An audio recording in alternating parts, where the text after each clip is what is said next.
नारायण। क्या स्वर्णपुरी लंका को त्याग कर जा रहे हो कुबेर? प्रणाम देवर्षि नारद। कई लंबे समय से आपसे भेंट नहीं हुई। यह सत्य है कि मैं लंका का त्याग करके आ रहा हूं। क्या भविष्य तुम्हें भीरू कहकर नहीं पुकारेगा? भीरू कहे तो मैं सह लूंगा देवर्षि, किंतु भाई का शत्रु कहेंगे तो मैं पिता और पितामह को क्या मुंह दिखाऊंगा? नारायण नारायण। आप तो सत्य और न्याय के मार्ग पर चलने वालों के शुभचिंतक हैं देवर्षि।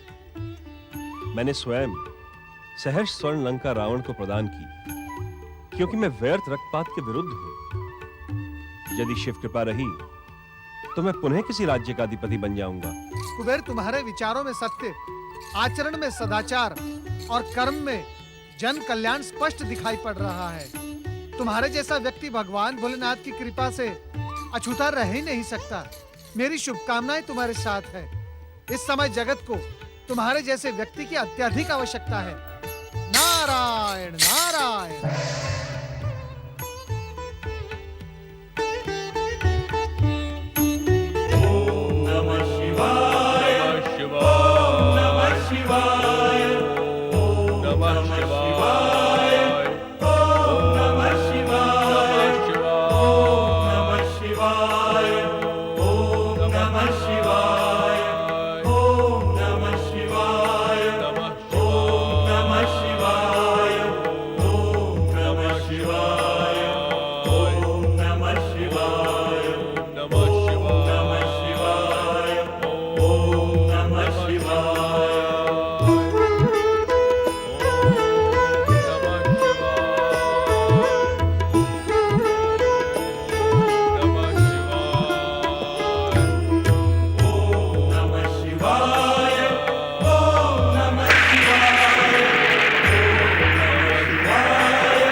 हर हर महादेव, हर हर महादेव।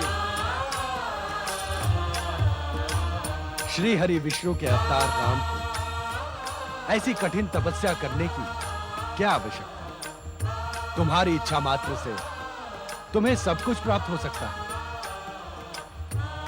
भोलेनाथ, आपके कथन पर मैं अपने आप को अवतारी मान लेता हूं, परंतु क्या एक अवतारी अपनी मां का वध कर सकता है? मैंने एक क्षम्य अपराध किया है भोलेनाथ।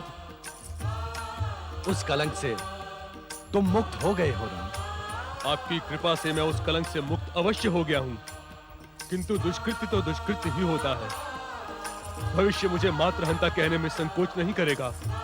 कोई निर्बुद्धि ही तुम्हें मातृहंता कहने का दुस्साहस करेगा राम, क्योंकि मातृ हत्या के पीछे तुम्हारा उद्देश्य उसे दंडित करना नहीं था, अपितु उसे उसके पापों से मुक्ति प्रदान करना है। भोलेनाथ, हाँ राम, इस संसार में जन्मा कोई भी व्यक्ति माता के ऋण से मुक्त नहीं हो सकता, किंतु तुम पहले तथा संभवतः अंतिम व्यक्ति हो जो माता के ऋण से मुक्त हो गए। आज तक तो मां ही पुत्र को जीवन प्रदान करती थी, किंतु तुमने अपनी माता को नवजीवन प्रदान किया है।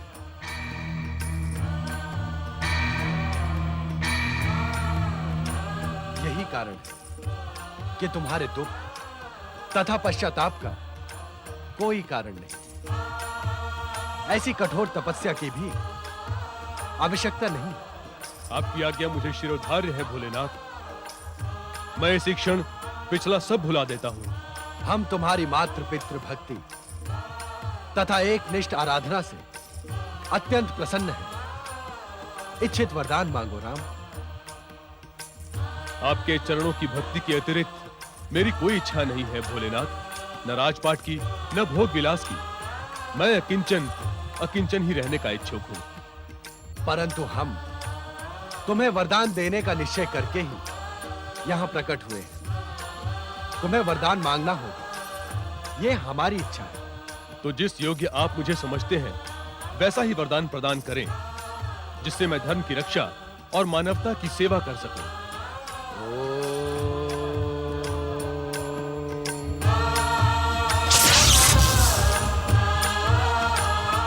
राम, ये लो परशु। इस परशु को धारण करने के साथ ही अब तुम राम से परशुराम बन जाओगे। संसार तुम्हें परशुराम नाम से ही आदर प्रदान करेगा।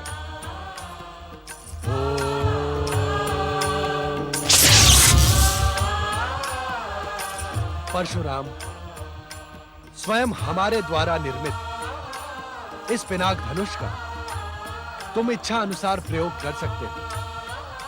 तुम्हारा कल्याण।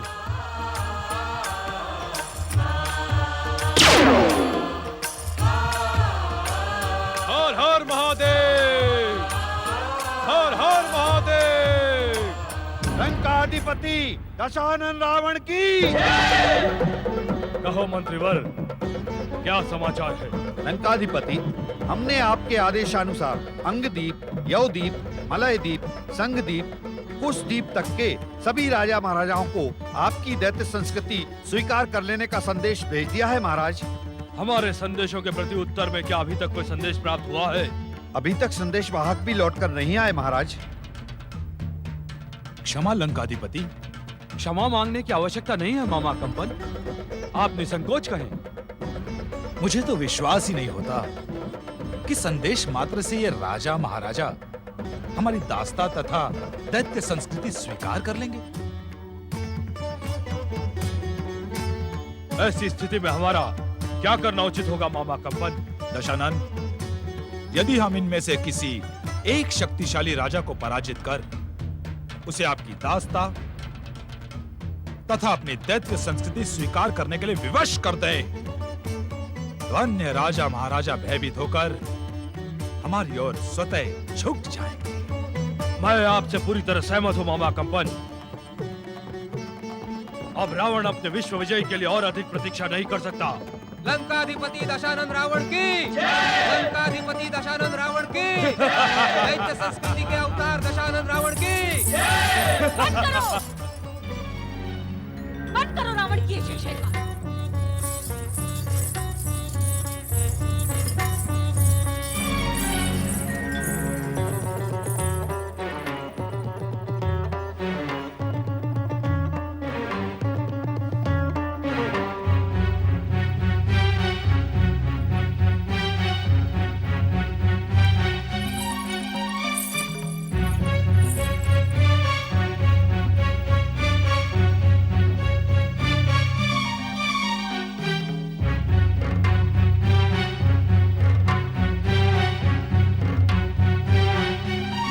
माता, आपके क्रोध का कारण मेरी समझ में नहीं आया।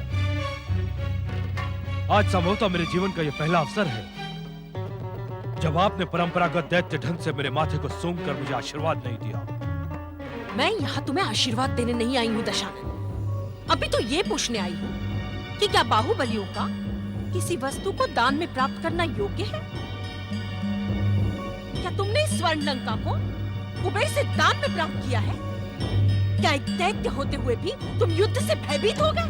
माता, यदि ऐसा है तो अपनी विश्व विजय की महत्वाकांक्षा के साथ साथ दैत्य संस्कृति का ढिंढोरा पीटना छोड़ दो और अपने पिता के आश्रम में जाकर साधु बन जाओ।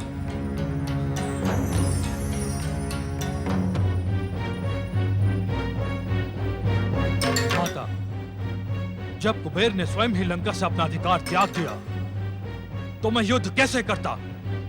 उसने त्याग दिया और तुमने मान लिया? वाह रावण वाह!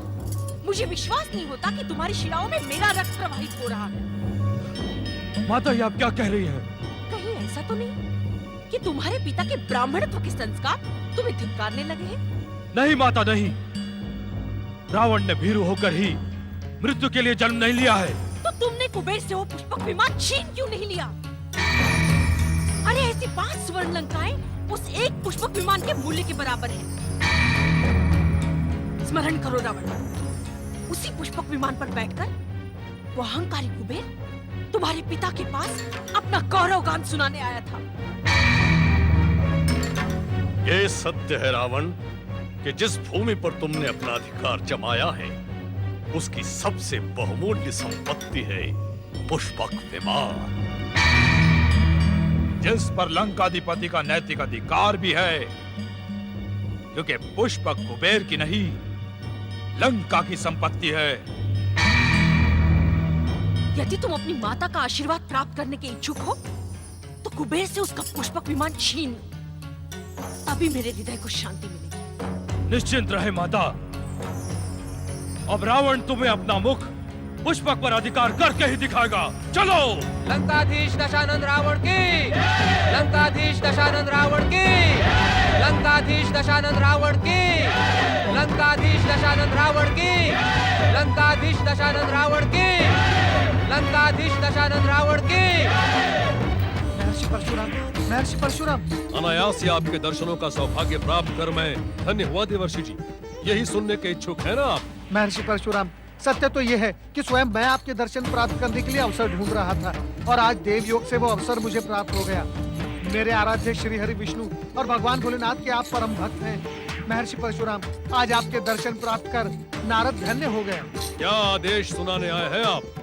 आपको आदेश सुनाने का साहस मैं नहीं कर सकता महर्षि परशुराम। मैं एक निवेदन लेकर उपस्थित हुआ हूँ। हम निवेदन सुनने के आदि नहीं है देवर्षि।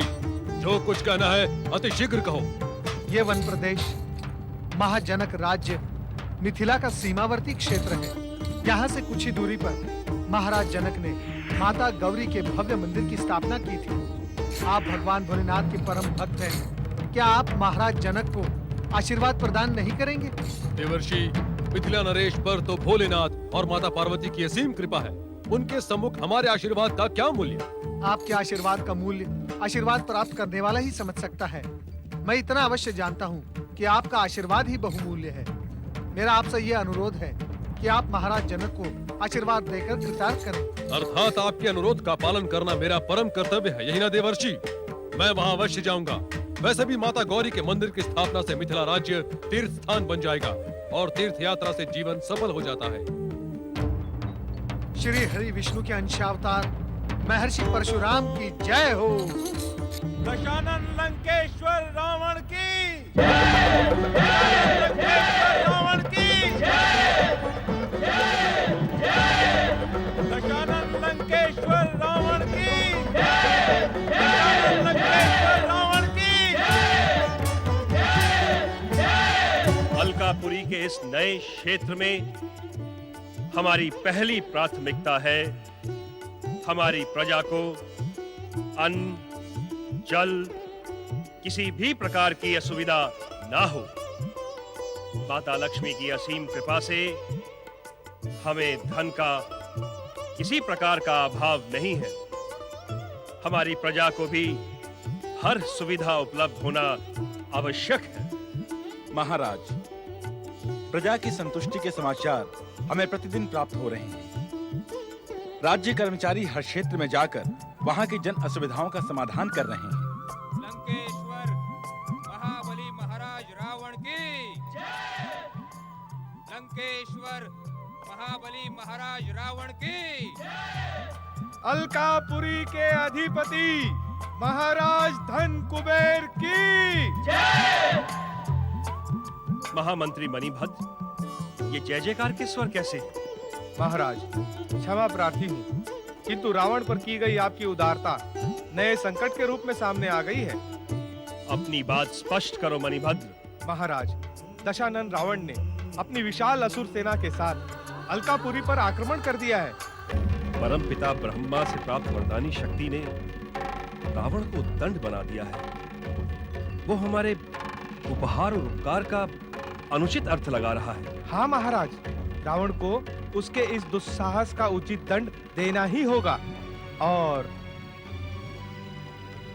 कूटनीति की भाषा में कहूँ तो राजा का उद्दंडता से उपस्थित हुए किसी भी व्यक्ति पर उपकार करना उचित नहीं। मणिभद्र, मुझे आपसे कूटनीति का पाठ पढ़ने की आवश्यकता नहीं है, क्योंकि मुझे कूटनीति से अधिक भोलेनाथ की भक्ति पर विश्वास है। और एक भक्त का सबसे पहला कर्तव्य होता है कि वो किसी को ठेस न पहुंचाए। समाज की रक्षा के लिए मूल्यवान से मूल्यवान वस्तु का त्याग करें।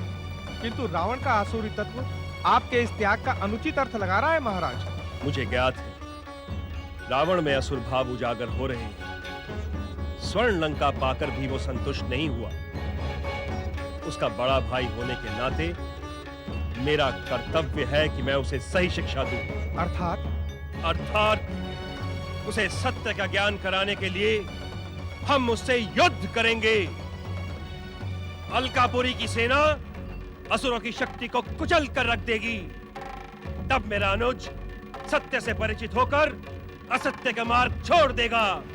आक्रमण! अलकापुरी महाराज धन कुबेर की दशानन लंकेश्वर रावण की दशानन लंकेश्वर रावण की अलकापुरी पति धन कुबेर की दशानन लंकेश्वर रावण की दशानन लंकेश्वर रावण की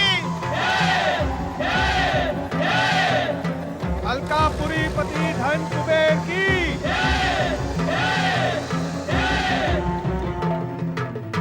संग्राम! आक्रमण!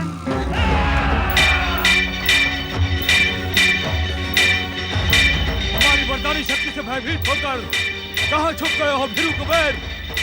आओ, सामने आओ और हमारे प्रहारों का सामना करो। आओ!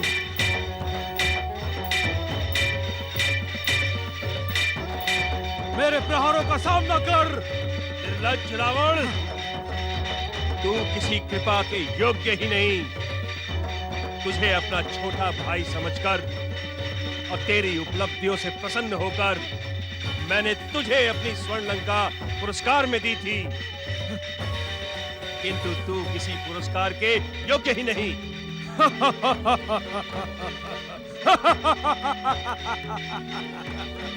मेरे कृपा का तूने अनुचित अर्थ निकाला दुष्ट। मेरे प्रहार तेरे अत्याचारों से संसार को मुक्ति प्रदान करेंगी।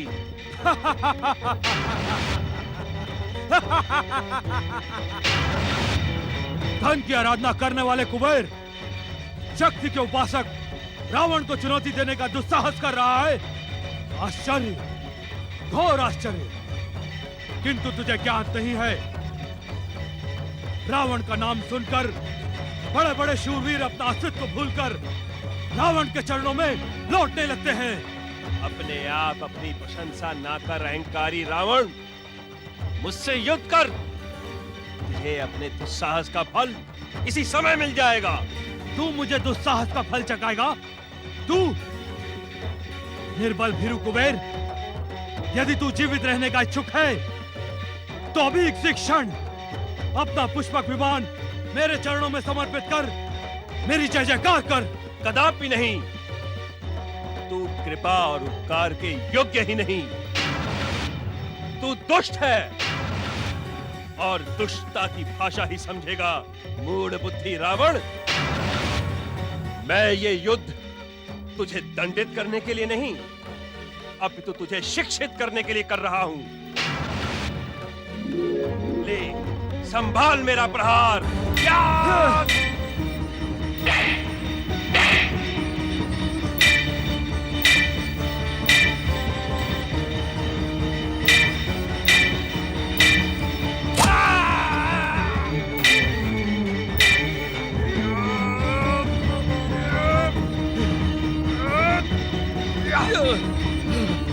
रावण, तू बार बार भ्रमित होकर अलकापुरी में कुछ मांगने आए। इससे पूर्व मैं तुझे न्याय, नीति और मर्यादा का पाठ पढ़ाता हूँ। काल से भी अधिक विकराल रावण अब तेरी मृत्यु का घंट कैसे बजाता है, देख।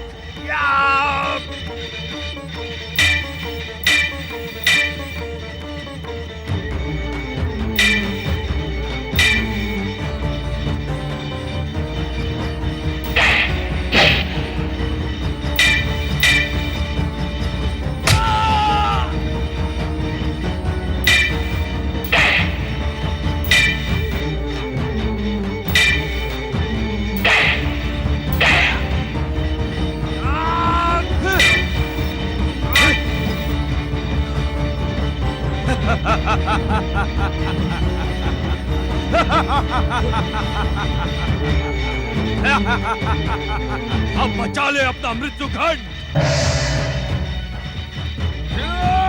सावधान रावण। अन्याय, अत्याचार और निर्लज्जता की भी एक सीमा होती है रावण। जिस बड़े भाई ने तुम्हें प्रोत्साहित करने के उद्देश्य से स्वर्ण लंका सहर्ष प्रदान की, उसकी हत्या का विचार कर अपने आप को स्वार्थी न बना। जा, लौट जा यहां से। क्षमा प्रार्थी हूं पितामह, किंतु इस समय मैं आपकी आज्ञा पालन करने में असमर्थ हूं। मैंने अपनी माता कैकसी को वचन दिया है कि मैं कुबेर का पुष्पक विमान प्राप्त किए बिना उन्हें अपना मुख भी नहीं दिखाऊंगा। ये तुम क्या कह रहे हो रावण? तुम्हारी माता केकसी मेरी भी माता है। उनको दिए हुए वचन की पूर्ति करना तुम्हारी भांति मेरा भी कर्तव्य है। यदि तुमने इस बात का उल्लेख पहले किया होता तो इतने निर्दोष व्यक्तियों का रक्तपात न होता। जिस तरह मैंने तुम्हें स्वर्ण लंका प्रदान की थी, उसी तरह मैं तुम्हें पुष्पक विमान भी प्रदान करता हूं। कुबेर, भविष्य में कीर्ति गाथा तुम्हारे स्वभाव की प्रशंसा में कभी संकोच नहीं करेगा। रावण, ऐसे आदर्श भाई के प्रति उपकार व्यक्त करो। इससे तुम स्वयं गौरवान्वित हो और साथ ही मन में संकल्प करो कि अपने भाई के प्रति द्वेष नहीं रखोगे। पितामह, मैंने कुबेर को पराजित किया है।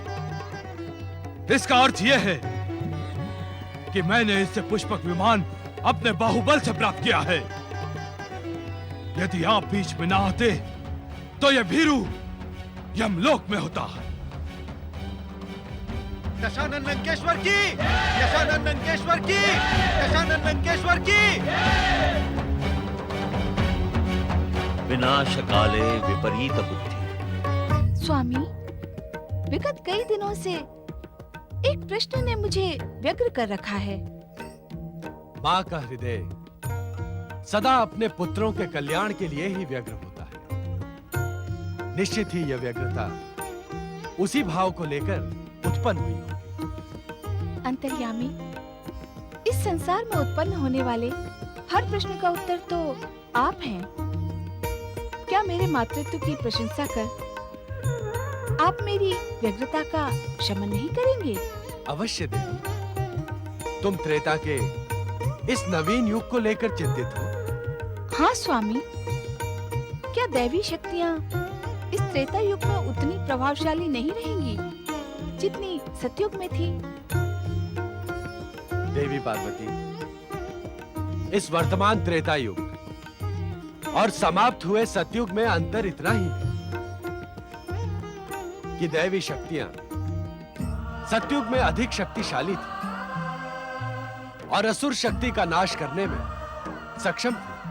अर्थात इस त्रेता युग में दैवी शक्तियों की सामर्थ्य क्षीण हो जाएगी। हाँ पार्वती, पुण्यों के पृष्ठों पर पाप की उपस्थिति हो जाने के कारण दैवी शक्तियां आसुरी शक्तियों को पूर्ण रूप से समाप्त नहीं कर पाएंगी। इसका परिणाम क्या होगा स्वामी?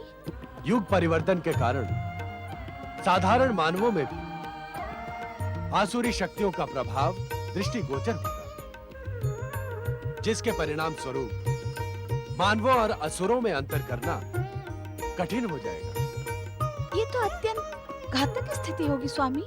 स्थिति कितनी भी अधिक घातक क्यों ना हो पार्वती, अंत में विजय सत्य की ही होगी। जानती हो क्यों? क्यों स्वामी? क्योंकि हर युग के सहस्त्र व्यक्तियों के मध्य एक ऐसा व्यक्तित्व जन्म लेता है जो अपने कर्मों से संपूर्ण युग की धारा को मोड़ने में समर्थ होता है। व्यक्ति, व्यक्तित्व, इन दोनों में क्या अंतर है स्वामी? देवी पार्वती, व्यक्ति में ही व्यक्तित्व प्रकाशित होता है। यही कारण है कि यकायक इसमें अंतर करना संभव नहीं होगा। किंतु व्यक्ति तथा व्यक्तित्व दोनों ही भिन्न भिन्न हैं। अर्थात व्यक्ति सीमित है, क्षणजीवी, अस्थाई तथा स्थूल, किंतु व्यक्तित्व सूक्ष्म है, असीम है। उसमें स्थायित्व की मात्रा अधिक होने के कारण व्यक्तित्व की धारा सदा प्रवाहमान रहती है। वो युगों युगों तक संसार को अपने कर्मों से प्रकाशित कर समाज का मार्गदर्शन करती है। आपकी प्रसन्नता इस बात का संकेत कर रही है कि आपकी चिंता का शमन हो गया। हाँ स्वामी, इस युग के एक व्यक्तित्व से मेरा साक्षात हो गया है। तुम जमदग्नि परशुराम की बात कर रही हो? हाँ स्वामी। निस्संदेह श्री हरि विष्णु का यह मानवीय अवतार युगों युगों तक संपूर्ण संसार को प्रकाशित तथा सुगंधित करता रहेगा। इस प्रसन्नता का एक कारण ये भी है स्वामी कि माँ तो अपने पुत्रों के कल्याण की चिंता ही करती है, किंतु पिता उसकी यथोचित व्यवस्था भी करता है। नारायण नारायण। ओम नमः शिवाय। प्रणाम माता। अहोभाग्य, आज भगवान भोलेनाथ और माता पार्वती के एक साथ दर्शन हुए, वो भी गहन चर्चा में लीन रहते हुए। नारद, तुम्हारे आगमन से चर्चा जीवंत हो उठती है। इस समय तुम्हारे आगमन पर हमें भी प्रसन्नता है। नारायण नारायण। माता, आपकी जीवित चर्चा को अधिक जीवंत करने के लिए मैं यहाँ एक जीवंत प्रश्न लेकर उपस्थित हुआ हूँ। नारद, इस समय तुम जो प्रश्न लेकर उपस्थित हुए हो वो हमें ज्ञात है, किंतु उस दुखद प्रसंग में जीवंतता कहाँ से उत्पन्न हो गई? क्षमा स्वामी, ये तो चर्चा परिचर्चा के विरुद्ध कार्य है। अर्थात आप तथा नारद सांकेतिक भाषा में बात करते रहें और मैं सूत्र जोड़ने का प्रयास ही करती रहूं। पार्वती, लंकेश्वर रावण ने अलकापति कुबेर को युद्ध में परास्त कर उसका पुष्पक विमान हस्तगत कर लिया है। उससे भी अधिक आश्चर्य यह है कि इस दुखद प्रसंग में भी नारद जीवंतता ढूंढ लाया। नारायण नारायण। भोलेनाथ, मेरा जीवंत प्रश्न ये है, विनम्र, सदाचारी, न्यायप्रिय एवं आपके परम भक्त कुबेर को दुष्ट दुराचारी रावण ने कैलाश के समीप ही पराजित कर दिया, परंतु आपने उसकी कोई भी सहायता नहीं की। अपने भक्त के साथ अन्याय करने वाले को आपने दंड नहीं दिया? नारद, अन्याय को उसके अन्याय का दंड अवश्य मिलेगा। यह प्रकृति का अटल नियम है। भोलेनाथ, ये कैसा दंड है? दुराचारी रावण का अहंकार सदाचारी कुबेर के पुष्प विमान को प्राप्त कर 7वें आसमान पर पहुंच गया। नारद, दुराचारी को कभी कभी दंड तत्काल ही प्राप्त हो जाता है, तथा कभी कुछ समय पश्चात। अर्थात? तनिक प्रतीक्षा करो, तुम्हें तुम्हारे इस अर्थात का उत्तर मिल जाएगा। नंदी, आज्ञा स्वामी।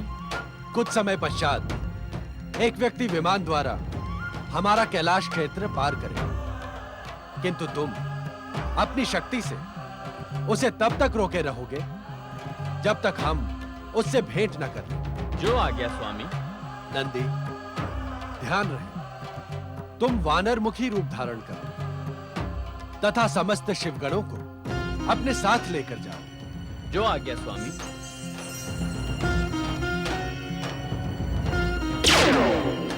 हर हर महादेव, हर हर महादेव, हर हर महादेव, हर हर महादेव, हर हर महादेव, हर हर महादेव, हर हर महादेव, जय जय शिव शंकर। अपने सदाचारी विनम्र बड़े भाई कुबेर से कृतज्ञता करने वाले रावण को हमसे मिलना ही होगा नारद, और ये मिलन वास्तव में विचित्र होगा।